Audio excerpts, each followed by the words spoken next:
নমস্কার স্যার। নমস্কার sir. Sir, কি নাম আপনার? আমার নাম নীলমণি দাস। আমি জাহাঙ্গীর চাঁপা, ছত্তিশগড়ের বাসিন্দা। আর এখন এই মুহূর্তে গুরগাঁওয়ে একজন ইউএস ডিজাইনের পজিশনে কাজ করছি। স্যার, আপনি সন্ত রামপালজি মহারাজের কাছ থেকে কবে নাম দীক্ষা নিয়েছেন? আমি সন্ত রামপালজি মহারাজের কাছ থেকে 20শে মে 2014-তে দীক্ষা নিয়েছি। স্যার, সন্ত রামপালজি মহারাজের কাছ থেকে নাম দীক্ষা নেওয়ার আগে আপনি কোনো ভক্তি সাধনা করতেন? হ্যাঁ স্যার, আমি আসারামের সাথে যুক্ত ছিলাম আর আসারামজির ভক্তি করতাম। প্রায় 6 বছর হয়ে গিয়েছিল আমি ওনার ভক্তি করছিলাম, কিন্তু সেরকম বিশেষ কোনো আমি লাভ পাইনি ওনার ভক্তির মধ্যে থেকে। তবে আমার মধ্যে কিছু খারাপ অভ্যেস তো ছিল, সেগুলো অবশ্য ঠিক হয়ে গিয়েছিল। তবে তেমন কিছু অ্যাডভান্স লেভেলের কোনো লাভ আমার হয়নি স্যার। তাহলে কি কারণবশত আপনি সন্ত রামপালজি মহারাজের শরণে এসেছেন? আগে আমি একজন সায়েন্সের ছাত্র স্যার। আমি আমি ওই যে আইআইটি বম্বে থেকে পড়াশোনা করেছি। তো আমার দাদা আগেই সন্ত রামপালজি মহারাজের কাছ থেকে দীক্ষা নিয়েছিলেন। তো আমি তার সাথে অনেক তর্ক করলাম যে দাদা, এটা কি করে হতে পারে, একজন মানুষ কি করে ভগবানের মর্যাদা পেতে পারে। তো আমি এটা নিয়ে অনেক তর্ক করলাম, যে আসারামজির কথা নিয়েও সেই সময় অনেক তর্ক করেছিলাম আমি, যে বিজ্ঞানের থেকে বড় তো আর কিছু হতেই পারে না। মানে বিজ্ঞানই হলো সব কিছু, ঈশ্বরের অস্তিত্ব মানে আপনি একটা মানুষের ঘাড়ে এইভাবে চাপিয়ে দিতে পারেন না। কিন্তু যখন আমার সাথে ওনার এই বিষয়ে অনেক ডিসকাশন হলো, আমি সন্ত রামপালজি মহারাজের আশ্রমে গেলাম। আশ্রমে গিয়ে আমার মনে হলো যে আরে ভাই, এটা তো একদমই অন্যরকম একটা জায়গা। এখানে মানুষজনের বিনামূল্যে খাবার শোয়ার ব্যবস্থা করা রয়েছে। কারণ আমি আসারামের ওখানে যখন গেছিলাম, ওখানে টাকা দিয়ে আপনাকে সব কিছু প্রায় নিতে হতো। অর্থাৎ আপনি টাকা দিয়েই কুপন নেবেন, তারপর গিয়ে আপনি ওখান থেকে খাবার পাবেন। ওখানে এত ভালো ব্যবস্থা কিছুই ছিল না, বরং যারা ধনী হতো তাদেরকে সামনের সারিতে বসানো হতো আর আমাদেরকে পেছনের সারিতে বসানো হতো। আমরা অতি কষ্টে দূর থেকে আসারামজিকে দেখতে পেতাম, কিন্তু এখানে এসে দেখতে পেলাম সবাই আরামসে আসছে এবং পরমাত্মা তাদের আশীর্বাদ করছেন। আর ঠিক তখনই আমার এটা মনে হলো যে আমি তো আগেও এক জায়গায় ভক্তি দেখিয়েছি, তো এখানেও একবার চেষ্টা করে দেখি। সন্ত রামপাল মহারাজের কাছ থেকে আমি নাম দীক্ষা নিলাম। সন্ত রামপালজি মহারাজ আমাকে আশীর্বাদও করলেন। আর আমার একটা বিষয়ে খুবই আশ্চর্য লাগলো স্যার, এটা যে আপনি যে কোনো মানুষের আশ্রমে যান, সেই আসারামের হোক বা যে কোনো সাধুর যেখানেই যান না কেন, কোথাওই কিন্তু এই এনারা মানে নিজেরা এসে আপনাকে আশীর্বাদ করে না। মানে এটা কিন্তু কোথাওই হয় না, আমি অন্তত দেখিনি। মানে আমি যেটা নোটিস করলাম সন্ত রামপালজি মহারাজের আশ্রমেতে গিয়ে, উনি প্রত্যেকটা শিষ্যের কাছে এসে তাদের মাথায় হাত রেখে আশীর্বাদ দিচ্ছেন, যেটা একটা অনেক অনেক বড় ব্যাপার। মানে কে করে এটা? এত বড় একজন মানুষ, এত বড় পদবীর অধিকারী, সে নিজেকে ভগবান ভাবতে শুরু করে, সে নিজেকে ভাবে আই এম দ্য গড। তো আমার সেটাই এখানে এসে মনে হলো যে না, এখানে তো সেরকম একদমই নয়। উনি এমনভাবেই নিজেকে দেখাচ্ছেন যে উনি আমাদের গুরু এবং আমরা ওনার শিষ্য। আর আমাদের জীবনে যত দুঃখ, যত যন্ত্রণা আছে, সেটাকে নিবারণ করাটাই যেন ওনার কাজ। তো এটা আমি চোখের সামনে দেখেছি, আর এটার পরে আমি ঠিক করে নিলাম যে আমি সন্ত রামপালজি মহারাজের কাছ থেকেই দীক্ষা নেব, আর আমি তাই করলাম। স্যার, আপনি সায়েন্সে বিশ্বাস করেন, তাও আপনি সন্ত রামপালজি মহারাজের কাছ থেকে নাম দীক্ষা নিয়েছেন। আমি আপনাকে জিজ্ঞেস করতে চাইছি যে এখন আপনার কোয়ালিফিকেশন কি, আপনি কি কাজ করেন? হ্যাঁ, এখন আমার যোগ্যতা হলো আমি national institution of fashion technology থেকে ডিজাইন টেক্সটাইলে ব্যাচেলার ডিগ্রি নিয়েছি। আমি সেই সময় অভিনেতা শাহরুখ খানের নাম তো নিশ্চয়ই শুনেছেন, তো ওনার বাড়ির ইন্টেরিয়ার ডিজাইনের দায়িত্ব নিয়েছিলাম, যেটা ইন্ডিয়া টুডের আর্টিকেলে পাবলিশও হয়েছিল। আপনি যদি আমার নাম নীলমণি লিখে ইন্ডিয়া টুডে টাইপ করেন, তবে আপনি ওই আর্টিকেলগুলির মধ্যে টপ আর্টিকেলে আমার নামটাই পাবেন। আর তারপর শাহরুখ খানের ইন্টেরিয়ারের পরে আমি অনেক বড় বড় ডিজাইনারের সাথেও কাজ করেছি, যার মধ্যে হলো মনীষ আরোরা এবং করণ জোহর, বরুণ ভাইয়ের সাথেও আমি অনেক কাজ করেছি। তারপর তো আরও ছোট ছোট বহু উপলব্ধি হয়েছে। এগুলো করার পর আমি মাস্টার ডিগ্রির জন্য চেষ্টা করি। মাস্টার ডিগ্রিতে আমি আইআইটি বম্বেতে পরীক্ষা দিয়েছিলাম। প্রথমবার যখন পরীক্ষা দিয়েছিলাম তখন সিলেকশন হলে হয়তো গুয়াহাটিতে পেতাম, কিন্তু সেটা হলো না। তো দ্বিতীয়বার আমি যখন দিলাম তখন আমার আইআইটি বম্বেতে আমি পেয়ে গেলাম, আর অল ইন্ডিয়া র্যাঙ্ক হয়েছিল আমার 27। আইআইটি বম্বেতে আমি ইন্ডাস্ট্রিয়াল ডিজাইন, যেটাকে আপনারা বলতে পারেন যে হিউম্যান কম্পিউটার ইন্টারাকশনের ওপর স্পেশালাইজেশন করেছি, যেটা নিয়ে আমি পড়াশোনা করি। আর তারপরে আমি আপাতত একটা আমেরিকান কোম্পানিতে সিনিয়র স্পেশালিস্ট হিসেবে সেখানে আপাতত কাজ করছি। তো আমি আইআইটি বম্বে থেকে মাস্টার ডিগ্রি করেছি। আমি অল ইন্ডিয়ায় 27 র্যাঙ্ক পেয়েছি। আইআইটি বম্বে থেকে আমি গোল্ড মেডেলও পেয়েছি, যেখানে আপনার ফাইনাল ডিগ্রির যে প্রজেক্ট সাবমিট করতে হয় সেখানে আমি গোল্ড মেডেল পেয়েছি, বেস্ট স্টুডেন্ট অ্যাওয়ার্ডও পেয়েছি সেখানে আমি।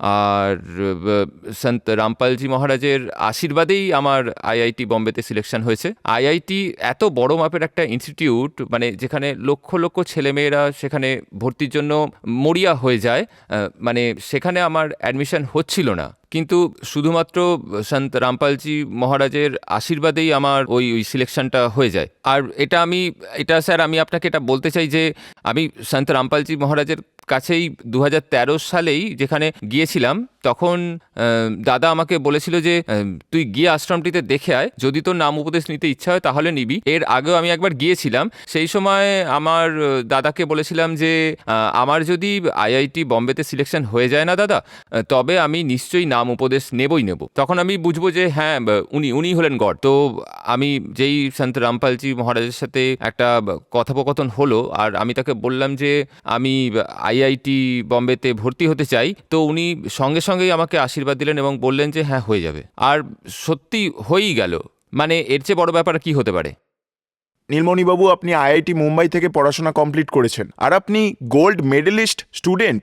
সন্ত রামপালজি মহারাজের ব্যাপারে এটা বলা হয় যে ভক্তরা কুসংস্কারের বশে তার সাথে যুক্ত হন। অন্তত আপনার মতো লোকেরা যারা টপ আইআইটি কলেজে gold medalist student, top engineer, top doctor, যারা সন্ত রামপালজি মহারাজের সাথে যুক্ত হচ্ছেন, আপনাদেরকে তো আমরা বলতে পারি না যে আপনারা কুসংস্কারের বশে সন্ত রামপালজি মহারাজের সাথে যুক্ত। তাই এই যুক্তিটা কি সম্পূর্ণ তৈরি করা হয়েছে, নাকি এই যুক্তিটা কোনো না কোনো ক্ষেত্রে সঠিক?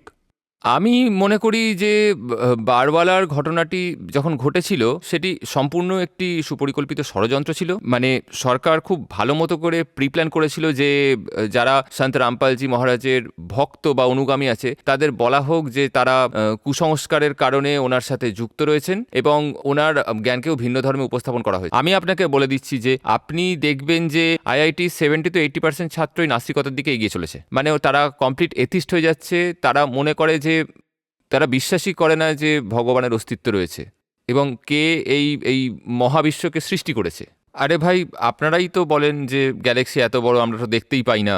আচ্ছা, আপনি এটা বিশ্বাস করুন স্যার, আপনারা যত দার্শনিক রয়েছেন, আপনার যে সমস্ত বিজ্ঞানীরা আছেন, আরও বিভিন্ন, আপনি নিজেই বলুন না, যারা আইআইটি থেকে মাস্টার ডিগ্রি পান তাদের আপনি একজন জুনিয়র সায়েন্টিস্টও তো বলতে পারেন, কিন্তু আপনি যদি সেখানে গিয়ে ছোট ছোট সব ছাত্রদের জিজ্ঞেস করেন, দেখবেন ঈশ্বরের প্রতি তাদের বিশ্বাসটা একেবারেই বদলে গেছে। অর্থাৎ মানুষ এখন এতটাই কুসংস্কারের দিকে চলে গেছে যে আপনি বিশ্বাস করবেন না। আর এটা পরমাত্মা সন্ত রামপালজি মহারাজকে এইভাবেই উপস্থাপন করা, তিনি প্রতিটি ধর্মগ্রন্থ খুলে বেদের সব কিছু ব্যাখ্যা করেছেন যে কোথায় ভগবানের উল্লেখ আছে এবং সর্বোপরি সেই ঈশ্বর কে এবং আমাদের কোন ভগবানের পুজো করা উচিত এবং কীভাবে পুজো করা উচিত এবং এই সঠিক গুরুকে উনি এইসব আমাদের বলেছেন।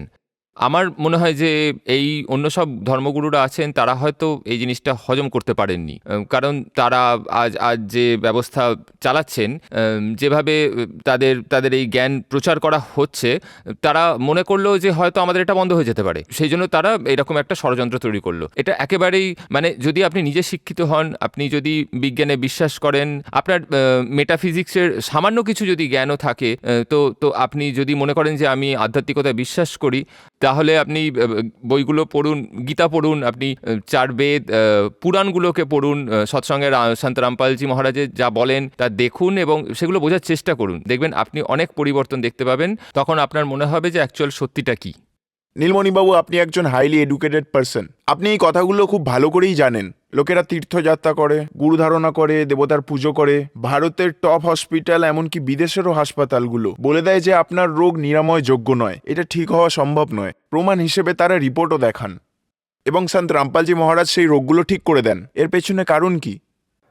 আমি মনে করি আজকাল এমন অনেক রোগ আছে যেগুলো ডাক্তাররাও বলে দেন যে এর চিকিৎসা করা আমার পক্ষে সম্ভব নয়, এ রোগ ঠিক হবে না। আমি নিজের উদাহরণ দিয়েই বলছি আপনাকে, আমি নিজেই একজন ব্রঙ্কাইটিসের পেশেন্ট ছিলাম, আমার সাথে সবসময় একটা ইনহেলার থাকতো। আমি অনেক ডাক্তারের কাছে গিয়েছি, যখন আমি আমার কাজটা করছিলাম সেই সময় তো দিল্লিতে পলিউশন তো খুব বেশি, তো সেই সময় নিঃশ্বাস নিতে খুবই কষ্ট হতো। তো আমি মনে করলাম যে এবং আমি আমার দাদাকেও জিজ্ঞেস করলাম যে কি করা উচিত। তো ডাক্তারের কাছে যাওয়া যেত, তো সেই সময় আমি ভাবলাম একবার প্রার্থনা লাগিয়ে দেখি সন্ত রামপালজি মহারাজের কাছে, দেখি কি হয়। আমি প্রার্থনা করলাম আর সাথে সাথে আমার রোগ একদম গায়েব হয়ে গেল। আজকের দিনে আমি আপনাকে বলছি যে রোগটা এমনই গায়েব হয়ে গেল, যেটা ডাক্তাররা বলেছিলেন সময় লাগবে, আপনাকে ইনহেলার এবং বিভিন্ন ধরনের ট্যাবলেট খেয়ে যেতে হবে। আজ সন্ত রামপালজি মহারাজের এতটাই দয়া হয়েছে যে আমাকে ওষুধ ছুতেই হয়নি। সন্ত রামপালজি মহারাজ আপনাকে কেবল মন্ত্র দেবেন।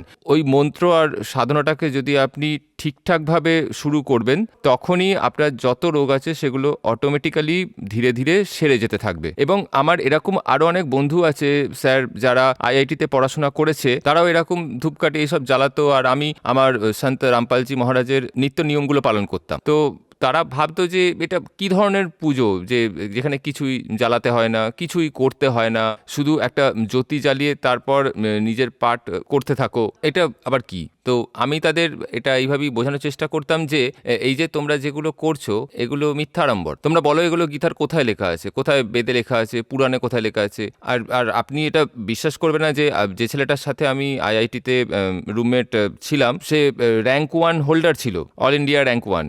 তাহলে সেটা নিজেই তো একটা বড় ব্যাপার। অথচ আপনি এই ধরনের লোকেদের মধ্যে যে এত কুসংস্কার দেখতে পাবেন, যেগুলো একদমই অবাস্তব, যেগুলো বোঝা মুশকিল। তো আমি শুধু বলবো যে সন্ত রামপালজি মহারাজ যে পুজোর বিধি সাধনা বলেন সেগুলো বোঝার চেষ্টা করুন, এবং উনি যে গীতা ও বেদশাস্ত্র পুরাণের যেটা বলেন সেগুলো অন্তত ফলো করুন, সৎসঙ্গ শুনুন, তাহলে আপনি বুঝতে পারবেন। স্যার, আপনি একজন সায়েন্টিস্ট। আমরা আপনাকে জিজ্ঞেস করতে চাই যে সন্ত রামপালজি মহারাজের নামদান সেন্টারগুলো সারা ভারতের পাশাপাশি বিদেশেও খোলা হয়েছে। সন্ত রামপালজি মহারাজ টিভির মাধ্যমে নাম দীক্ষা দেন। তাহলে স্যার এটা কিভাবে পসিবল হচ্ছে একজন সন্ত এত দূরে বসে তাদের ভক্তদের সমস্ত প্রকার লাভ দিচ্ছেন আর সবাইকে সুস্থ করে দিচ্ছেন? প্রথমেই তো আমি আপনাকে এটা বলতে চাই যে ওনাকে সন্ত বলার অর্থ হলো উনি ভগবান। মানে আপনি বিশ্বাস করবেন না যে উনি আসলেই ভগবান, কবির সাহেব। আমি আমার লাইফে একটা বিরাট পরিবর্তন দেখেছি। মানে আমি এত পড়াশোনা করেছি, ঝাড়খণ্ডের টপার হয়েছি, অনেক ডিসকাশন হয়েছে, ম্যাথামেটিক্সে গোল্ড মেডেল জিতেছি। এই এত সব কিছু কি? এইসব কিছুই না স্যার, আমি বলছি আপনাদের। আজ আমার বেতন প্রতি মাসেই 2.5 থেকে 3 লাখ টাকা। অর্থাৎ এই যা কিছু হয়েছে এই শুধুমাত্র সন্ত রামপালজি মহারাজের কারণেই হয়েছে। যদি কেউ এই কথা বলে যে আমি সায়েন্সের, এবং আমি আপনাকে চ্যালেঞ্জ করতে পারি, আমি আপনাকে বলছি যে আপনি একবার ওনার সৎসঙ্গ শুনুন, দেখুন। জেলে বসে থাকা ওই ব্যক্তিটি, উনি সাক্ষাৎ ভগবান।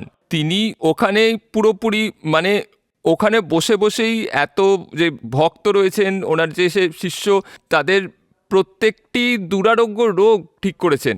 আর আমি আপনাকে বলছি স্যার, আমি তো সেই সময় গুরুজি সন্ত রামপালজি মহারাজকে দেখেছি, কিন্তু যারা যারা ওনাকে দেখেননি বা সাক্ষাৎ করেননি, তারপরেও উনি যাদের নাম নিয়েছে তাদেরও এতটাই উপকার হয়েছে যে আপনারা বিশ্বাস করবেন না। মানে আমি এমন এমন শিষ্যদের গল্প শুনেছি যে যে যারা যারা মানে আমাকে বলেছে যে তাদের পেটে পাথর ঠিক হয়ে গেছে, আমার ব্রঙ্কাইটিস সেরে গেছে, কেউ ক্যান্সারে ভুগছিল তার সেরে গেছে। এইসব দেখলেই আপনার বিশ্বাস হয়ে যাবে যে যাকে আপনি সন্ত বলেছেন উনি সাধারণ সন্ত নন। কবির সাহেবকেও ঠিক এই একইভাবে ডিসকার্ড করে দেওয়া হয়েছিল, সংক্ষিপ্ত করে দেওয়া হয়েছে।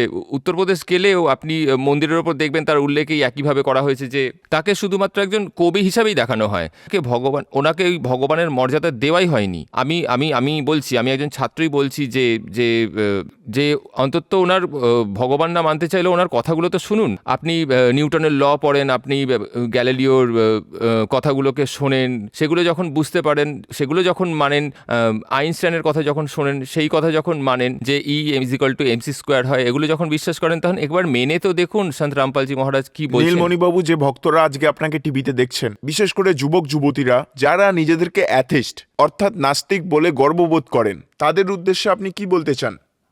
আজ এখনকার ছেলে মেয়েদের আর কি বলা যায় স্যার, মানে জানি না ওদের ফিলোসফি কী ধরনের প্রসেসের মধ্যে দিয়ে যায়, তারা ভগবানে বিশ্বাসই করে না, সম্ভবত তারা বাবা মাকে সম্মান করাও ভুলে গেছে, মানে মোবাইল ফোনের মধ্যে লেগে থাকা, টিকটকে ভিডিও বানানো, এই সমস্ত জিনিসগুলোই হয়তো সমাজের মানে মানে এই কুরীতিগুলো থেকে মুক্তি পেতেই আপনাদের সন্ত রামপালজি মহারাজের আশ্রমের আসা দরকার। আর মানে স্যার, আমি সবাইকে বলতে চাই আপনি সন্ত রামপালজি মহারাজের সৎসঙ্গ শুনুন। টিভি চ্যানেলে সৎসঙ্গ হয়, স্ক্রিনের নিচে একটা হলুদ রঙের পট্টি চলতে থাকে, সেখানেই ফোন নাম্বার দেওয়া থাকে, আপনি ওই নাম্বারে কল করুন, যোগাযোগ করুন, আপনার কাছাকাছি নামদান কেন্দ্রগুলির ঠিকানা পেয়ে যাবেন এবং আপনি সেখান থেকেও নাম উপদেশ নিতে পারেন। অথবা যখনই আপনি ওনার জ্ঞান বুঝে যাবেন, আপনি সেই ফোন নাম্বারে যোগাযোগ করে বিনামূল্যে একটি বই অর্ডার করতে পারেন। বইটি পড়ুন, ভালোভাবে মিলিয়ে দেখুন, যখন আপনি সম্পূর্ণ বুঝে যাবেন তখন আপনি নাম উপদেশ নেবেন। অনেক ধন্যবাদ। ধন্যবাদ।